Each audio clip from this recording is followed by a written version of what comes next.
Hi, and thanks for logging on to the Daily DVAR Halacha. And here's a brand new halacha for us for Friday, the 12th day of September. Here we go. More shofar laws for you. First of all, the shofar is blown. You know, the man who's blowing the shofar is standing at the table where the Torah was read, or the bima. And the reason for that is because there's great merit to having one mitzvah kind of latch on to the merit of another mitzvah. So the place where we read the Torah gives us the merit of Torah reading, Torah learning, and all that. And we want the shofar blowing that we're doing to have the additional merit that it joins with the place, the feeling, the holiness of the Torah learning, and therefore the shofar is blown at the shulchan.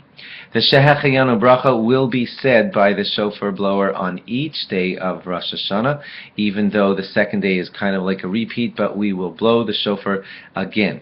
Incidentally, we do the same thing at Kiddush. In our homes, we will blow say the Shehecheyanu at Kiddush on the first night and at Kiddush on the second night. But in order to avoid the problem that maybe the 2 days of Rosh Hashanah are like one, and maybe the Shehecheyanu wasn't necessary at that second Kiddush, so we have a new fruit on the table, and we think when we make that Shehecheyanu on the second night that the Shehecheyanu is also applying to that new fruit. Hence, the Shehecheyanu is most appropriate also on that second night. The shofar, when the shofar blower blows it, he should be holding the shofar at the right side of his mouth. That's the preferred side when blowing the shofar, righty or lefty. You're supposed to blow the shofar out of the right side of your mouth. If, however, for whatever reason it's difficult on the right side, then you are allowed to blow the shofar on the left side if necessary. You know that the shofar has an up part, the hole, the opening. That should be facing upwards whenever you're blowing the shofar. The opening up part of the shofar should be facing upwards. You know that we blow the shofar at Musaf, and that might seem counterintuitive to you. We usually show zeal in mitzvos and an eagerness, and we want to do them early and swiftly, and not rushed, but we want to do them in an early fashion so that we show that we're anxious to do the mitzvah. So why are we delaying the shofar blowing all the way to Musaf? The reason is because during times of persecution, some of the persecuting enemies of the Jews used to place guards in the shuls to make certain that the Jews weren't blowing shofar.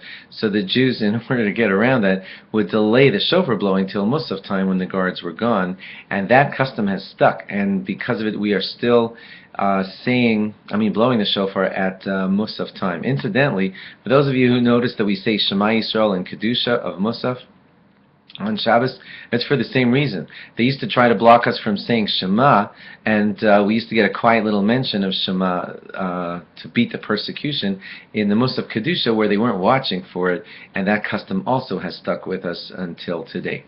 If you notice that sometimes the tkiyas that the shofar blower is blowing, and I don't mean the tkiya gdola, but sometimes other tkiyas are longer than others, the reason for that is because the tkiya that precedes a sound is supposed to be as long as the sound which follows it.